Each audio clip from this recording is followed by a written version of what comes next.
Welcome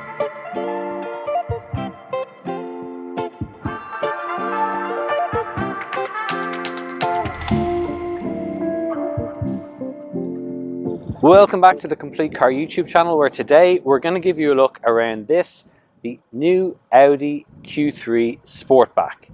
So as you might imagine, judging by the roofline and the name, this is a slightly sportier version of the Audi Q3, and effectively from the front end it's more or less identical to the more conventional boxier looking car. But as we come around the side here, you can see that it gets a much more sloping roofline. Now that does slightly come to the detriment of rear passenger headroom. We'll come back to that in a moment and show you. But essentially from the rear doors backwards, it's a totally different machine.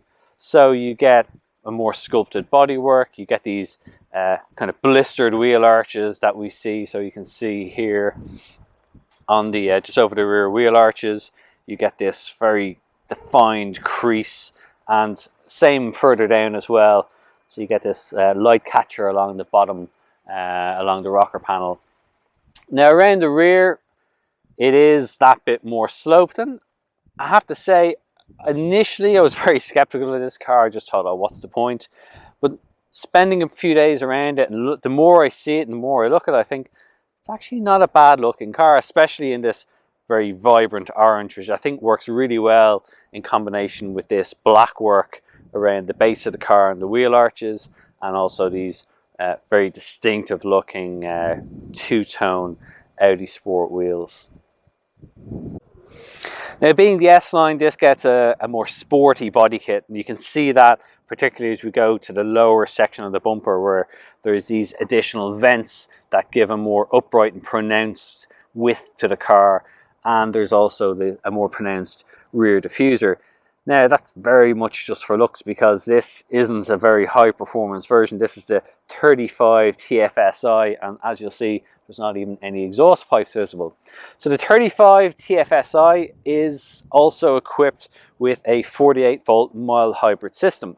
So effectively what you have is a 1.5 litre turbocharged 4-cylinder engine that's helped along the way by a 48 volt mild hybrid system. So that has a small battery underneath the front passenger seat, and really what that does is it effectively helps gives the engine a little bit more power when it's pulling away under acceleration. Although don't confuse that with some kind of power boosts that you're going to naturally find with a plug-in hybrid sportier version, say like the Volkswagen Golf GTE. What it does do is when you lift off, for example, if you're cruising on the motorway, it will very quickly shut off the engine and can coast with the engine off for about 40 seconds all told, with that battery underneath the front seat maintaining all the systems and keeping everything running, such as the power steering and the power brakes, all these kind of things. You don't notice it happening. It is very, very smooth, and that smoothness also continues around to the stop-start function that you have when you're in traffic. So as you come up to a halt, the engine will actually switch off a little bit earlier than systems would normally do, so you don't actually have to be completely stopped. And also then the restart of that engine is much, much smoother. Now this car is also equipped with the 7-speed S-Tronic, so it's a dual clutch automatic transmission, and again, very, very smooth. It's been around for a long time. We're very used to seeing this, but if you're not that familiar with it, it's a 7-speed dual clutch automatic transmission. Very, very smooth. You can change the different settings on that. So if you're driving it in an efficiency mode, when you lift off, the car will freewheel. All these things just to try and conserve and improve fuel efficiency. So that's the outside of it. Let's have a look inside. Now, as you get inside, just before we sit in, I'll show you some of the features that mark this out as the S-Line model. So you get an S-branded flat bottom steering wheel. Very, very nice to use. It's just the right thickness, and this perforated leather on the sides feels quite nice. But it also has S-Line seats, which you can see here. There's S embossed just into the backrest of the two front seats. Slightly different material, and you see there's the more bolstered feel to the sides here as well, and some Alcantara material, so quite nice. It is still, this version has manually adjustable seats, so for height and to move forward and back. And you also have S branded kick plates on the side. So once you sit inside, you can see you have a very digital experience inside the Q3 Sportback. You have this very nice, this is the smaller of the digital instrument displays. So this is a 10.25 inch screen. You may see on some other Audi models they use a larger 12.3 inch unit, which fills the whole cockpit.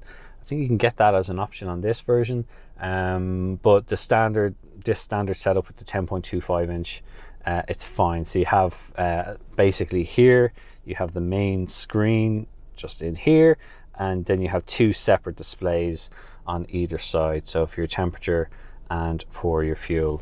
Very easy to read, and as you've probably seen from some other videos that we do, if you press the view button, you can go through various different, you can have different displays set up, and then you can have, you know, your various different views all there.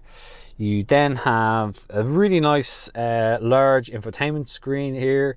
Here's a 10.1 inch display. You don't get that nice haptic feedback that you get with the other larger Audis that have this a secondary screen further down. So you have here, you just have conventional physical buttons. I don't think most people will really mind that. So you have a very easy to reach hazard switch. You can turn off the engine stop start, and you have the drive select function here. So this drive select function lets you tailor the essentially the handling characteristics of the car. So as you go through, we're in comfort now. You have auto, dynamic, which will also put the S-tronic transmission into a sportier mode, adds a bit more weight to the steering. Or you have an off-road mode. You have the efficiency mode as well. The off-road mode really just tweaks the stability control, and then the efficiency button. So again, efficiency mode, as I was explaining, it goes through, it freewheels as much as possible, and will try and be as fuel efficient as it can be.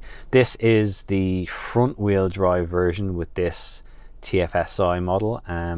One handy thing that you can tell by that is it has the 4 rings on this badge. When you have a Quattro model, it says Quattro on there. And although we filmed this during the day, a really neat feature is there's lots of cool ambient lighting inside, and that actually is all illuminated, even though it looks like it's all metallic now. It does actually illuminate, which is quite nice. The door cards, very straightforward, lots of angles. Most of the materials are all quite nice. So I really like this door handle. Door handles are a weird thing. I kind of bang on about them quite a lot because they are one of the main touch points in a car, and it really annoys me when they put cheap door handles in cars, because other than the steering wheel, it's probably one of the other bits that you're going to touch all the time. So all the materials here, there's a lot of plastic. To be fair, it is very plasticky, but you have leather here, plastic in here, but it's not super cheap feeling, so it all feels quite you know, it's a little bit hollow, but you know, look, it's fine. I think you've a good bit of space here. You've adjustability here for you've got your child locks, windows, front and rear. You can adjust your mirrors. This has heated mirrors as well. There's also a handy boot opening there. I'll show you the boot in a moment. And then there is, so as I said, this door handle, it's just really useful because you can just slide your finger in and it just opens up. It's quite a natural sort of thing, but it's one of those UI things that people will either get or not get. You've got your headlight switches here. They don't have the rotary switch anymore. They have just got physical buttons here, but at least hopefully it's more distinguishable and people can more quickly and easily put on their fog lights when they need to when the weather permits. One thing that does quite, well, it doesn't quite annoy me, this is a first world problem, but they do give you paddles to change gear up and down if you want. It's just, they're really cheap plastic. This is something that goes throughout the entire Volkswagen group. It's not just Audi, to be fair. So although I'm calling this video Volkswagen and Skoda and Seat do the same thing, they're just not that nice, and it just doesn't really encourage you to use them. You have a different gear selector than we've seen in more recent models, so this is a slightly newer design. It's fine, it's very easy to use. You have a button there, so yeah, no complaints there. Two decent sized cup holders, which are again a useful size, and I quite like this use of space here as well, so it's very easy. You can put in, just drop your phone in there, and you also have two USBs, a USB A and USB C, so it doesn't really matter which type of phone connection you have. One final thing I'll just say, mirrors are actually quite good on this car, so I just have it pretty much set up. This is effectively my line of sight here, and it gives you pretty good rearward visibility. Speaking of rearward visibility, I will say what's not so good is when you look in the rearview mirror, because you have quite a small window aperture, and you then have two armrests or two headrests in the rear eating into that rear visibility, so that's not great. On the upside, you do have, if I select reverse, you do have a fairly decent reversing camera that works well during the day and at night, and you have these dynamic lines which will show you where your wheel is going to go as you reverse, so that's a help.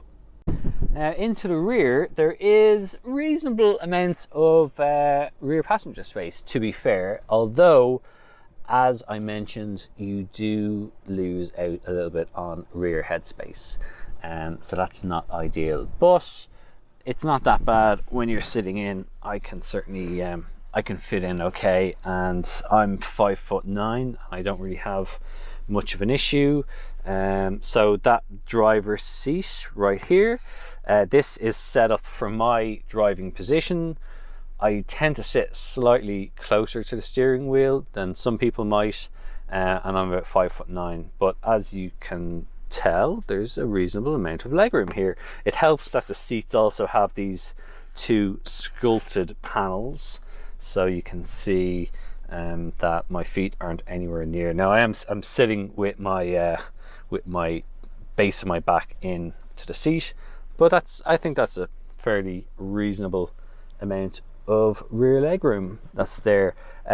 Rear passenger space, as always, it's a little bit restricted because of the transmission tunnel, but there's enough of a space in the floor here that, you know, if I scooch my legs over a little bit, whoever's sitting inside or sitting in the middle can easily put their feet on either side of that transmission tunnel, so it's not too bad. It's not all doom and gloom in the back. So yeah, as you can see, here is my rear headroom.